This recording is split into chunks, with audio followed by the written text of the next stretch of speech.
Hey guys, thank you so much for joining me for another video. I want to thank y'all for all the wonderful encouragement, the show of love, sharing the videos. I really appreciate it. I've gotten well over 100 views last I checked, so it's really way better than I thought it would be.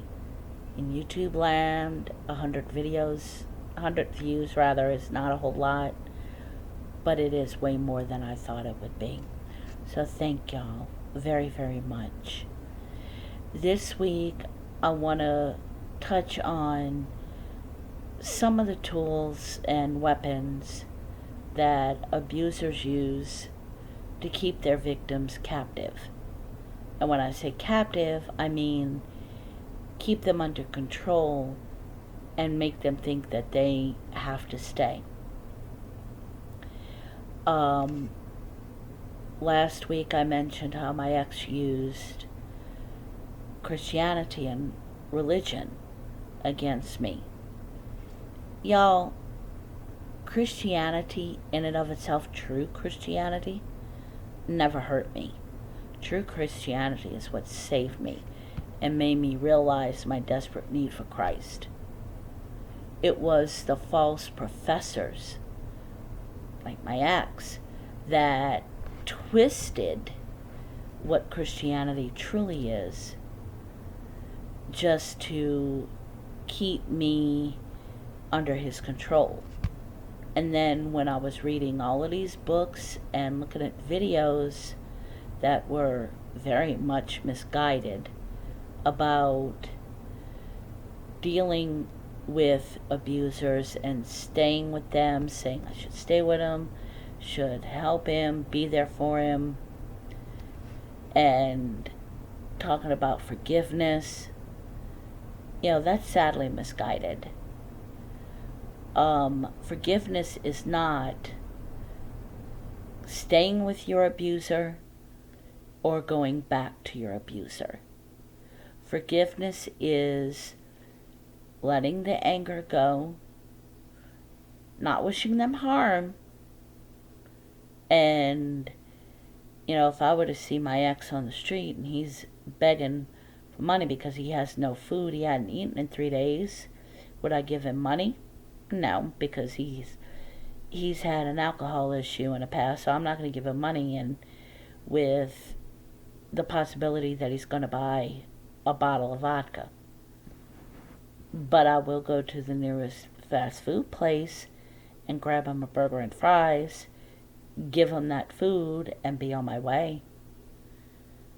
That doesn't mean I'm going to take him back. By no means would I ever take him back. That bridge has not just broken, it's been obliterated. There's no fixing it, because I'm done. But I don't wish harm on him. I hope that for his sake he comes around and he changes and does truly go to Christ. But even if he does, I'm still not going back to him. That ship has sailed. And that's what people don't realize with forgiveness. Forgiveness isn't taking your abuser back. It's simply not letting them have the power over you to keep you in an angry mode. And yeah, I get angry at them sometimes, trust me. There is a memory that is triggered by something I did, and it triggers a memory, and I start getting mad. I'm like, and trust me, start calling him everything but a child of God. And then God will backs me up and says, forgiveness. And then I get back down and it's like, okay. And then I'll let it go and say, okay, that's happened. I'm over it. I'm done. Yeah, I have a right to my feelings just like every victim or survivor has a right to their feelings. It just comes to a point to where you're not going to let it affect your life to where it consumes you. And, so that, in reading those misguided books at first, that's what kept me. He didn't know I was reading them, or at least I don't think he did. But he would have surely used them had he known. And so I just wanted to make clear that it wasn't Christianity that hurt me. It was my ex using false Christianity against me, because he was taking scripture and twisting it. So that being said, let's go back to some of the weapons that abusers use. I again go from my experience, and in what I've seen, my experience is not too different than a lot of abusers' experience, a lot of abuse victims' experience and what their abusers have done. The biggest thing is isolation. With my ex, he never did, like I said last week, he never outright said I couldn't go anywhere, but he made it a pain in the butt when I did. I would go see my mother for a holiday or just because I hadn't seen her in a while, and I would be there literally a half hour, and I'd already get a text on my phone. No rush, but are you going to be long? I've been here a half hour. Give me a little time. Or no rush, but do you know about when you're going to be home? No, I'm visiting my mama. Who knows how long it's going to be. We talk. And my sister, she lives with my sister, and so the three of us talk. But that's part of what he would do. And then after about 15-20 minutes, I'd get another text. Are you coming home soon? Because I really like to spend time with you. Or, what do you want to fix for dinner? I don't know.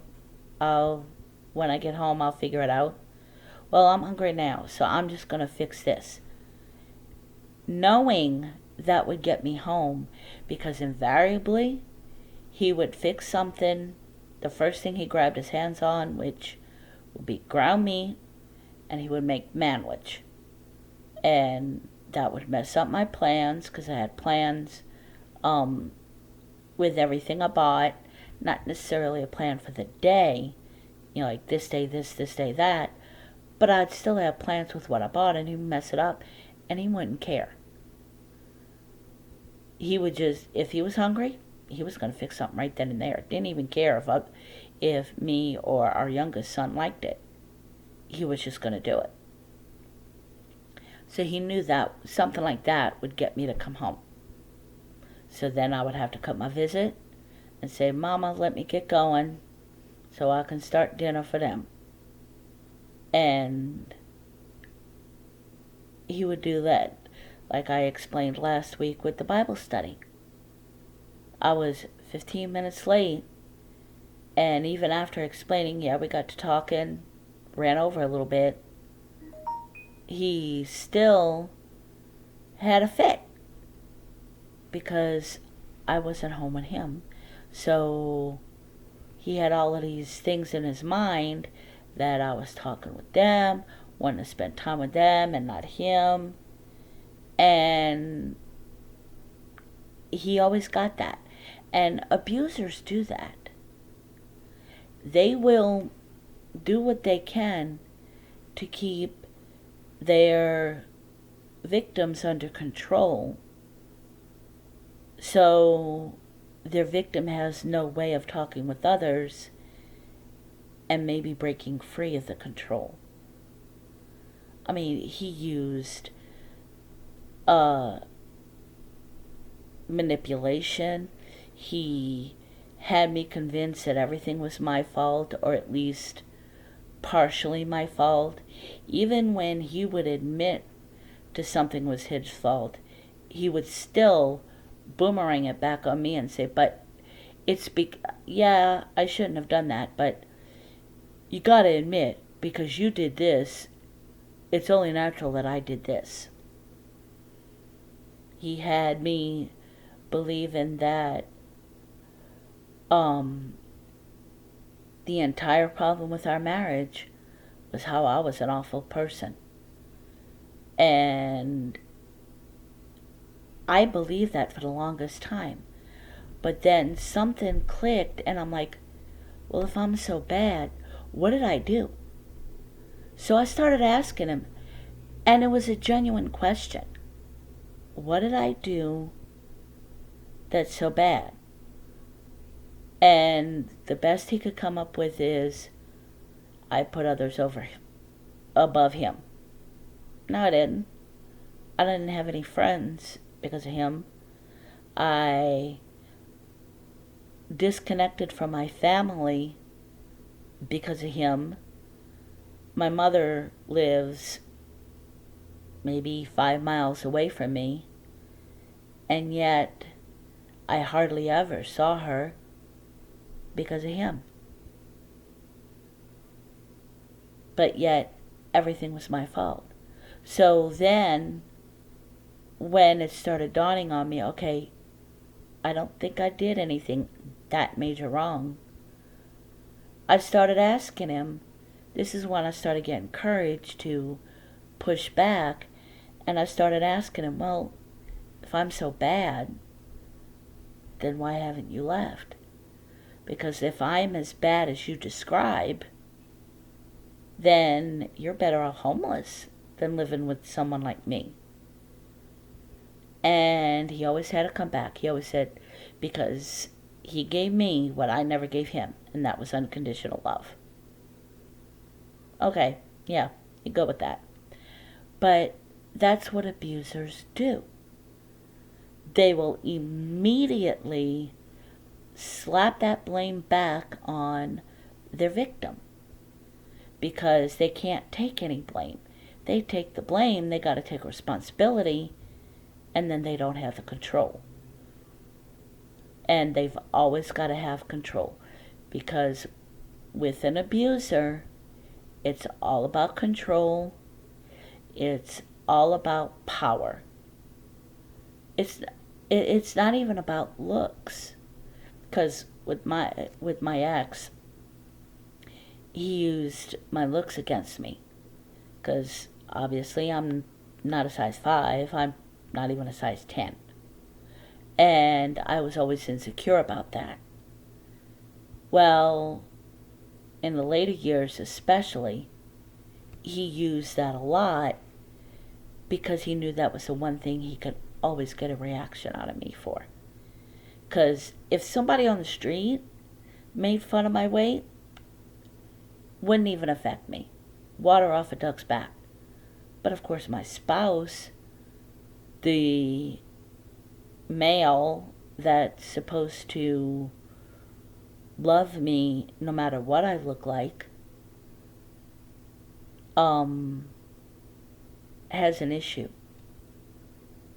And then it also didn't help that he had all of these objects of his lust.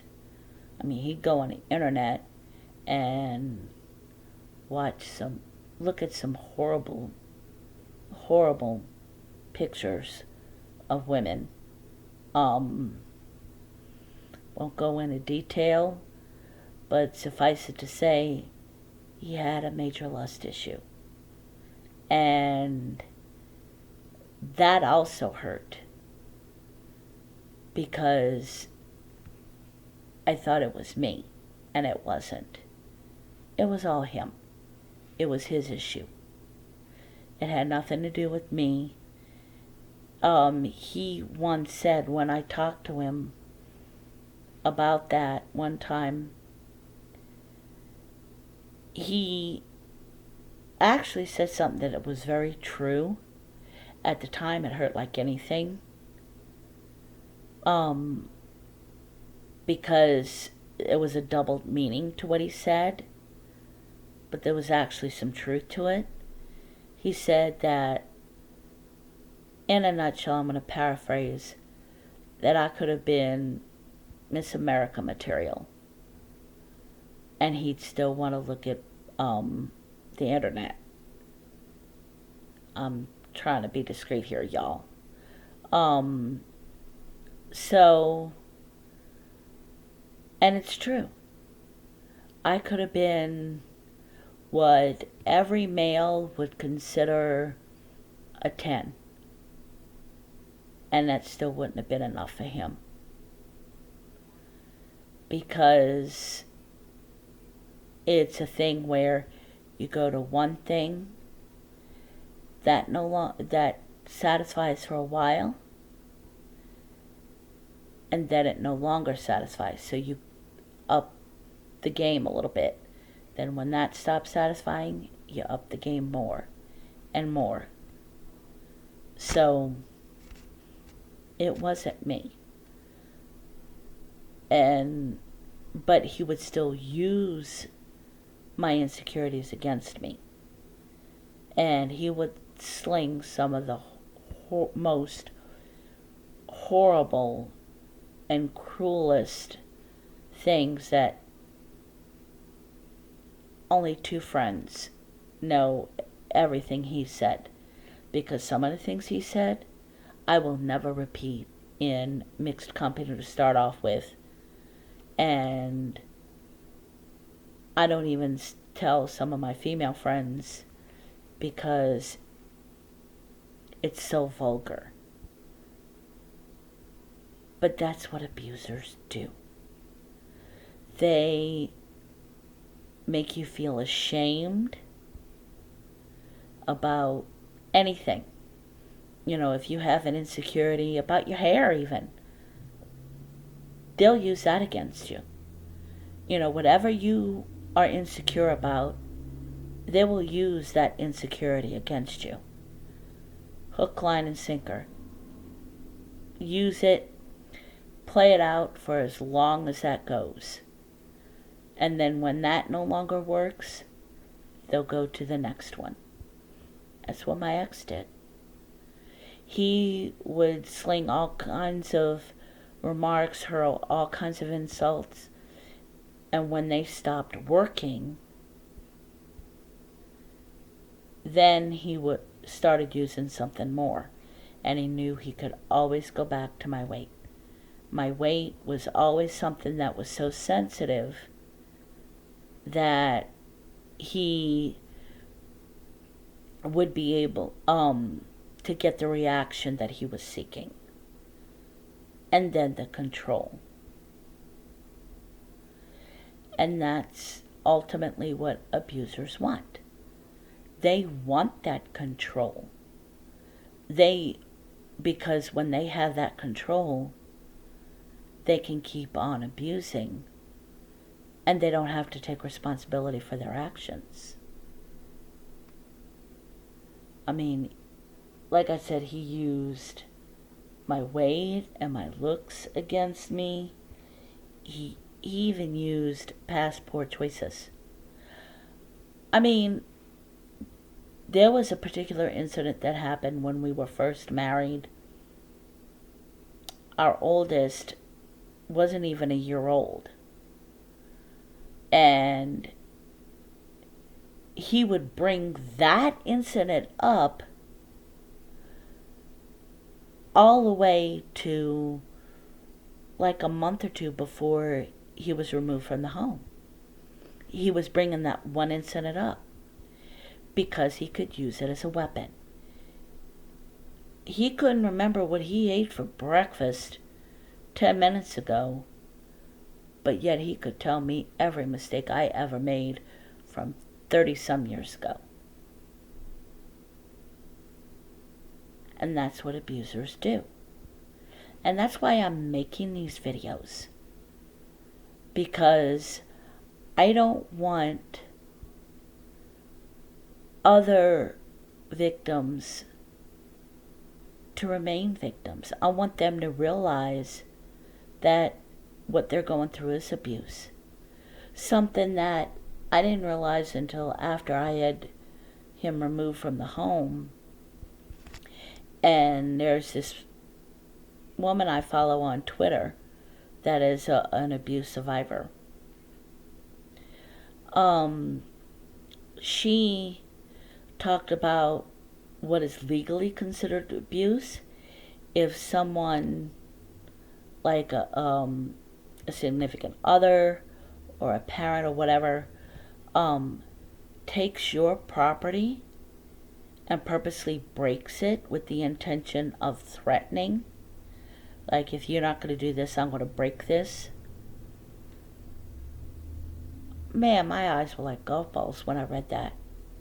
Because that's what my abuser did. I used to collect unicorns.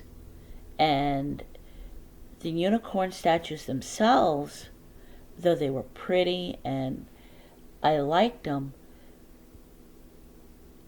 the memories behind what I got, the memory behind how getting it is what meant something really special.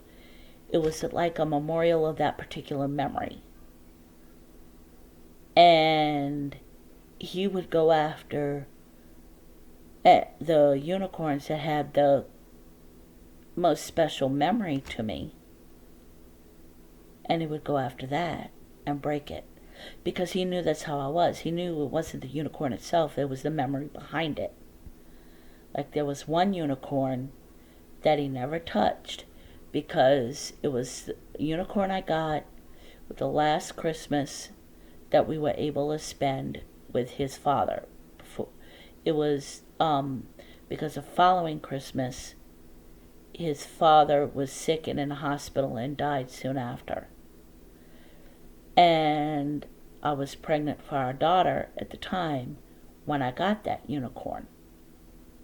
So the unicorn itself, though it was a really pretty unicorn, it was a mother and child lying next to each other.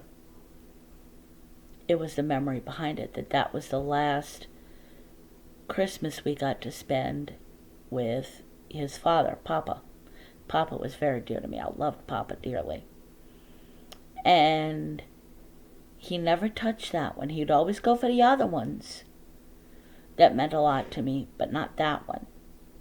Well, a few days before he was removed, he went for that one.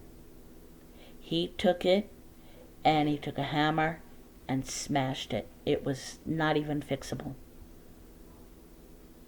Because he knew that one would get me, because he had stopped getting reactions that he wanted, because I'd stopped giving him the reactions he had wanted, and he wasn't getting any reactions to anything he was saying, so he did that. And that's what they do, because he's not the only one that's done that. I'm finding that out now in looking at videos and doing more research, that's not an uncommon thing amongst abusers. They'll take your items or something that's special to you and use it against you just to keep you in line. So, if you're going through that, that's a form of abuse. Now, in closing, if you see that you're going through abuse and you want to get out and you have the ability to make a plan, make a plan. Come up in your head what you're going to do. Save aside some money in a safe spot where the abuser won't get it. Make your plans, get everything in a row, and then get out. I was able to make a plan and prepare because I knew it was a matter of when he was going, not if. But on that note, if you can't make a plan, if it's getting so volatile that you need to get out, call the police. Do what you need to do. Set up a secret code with a friend. Tell a friend, if I text you about your candles, I know you don't sell any, know that that's a warning sign. Something. Because you don't need to be in that position. I really thank y'all for watching these videos. Please, I'll be posting one every week.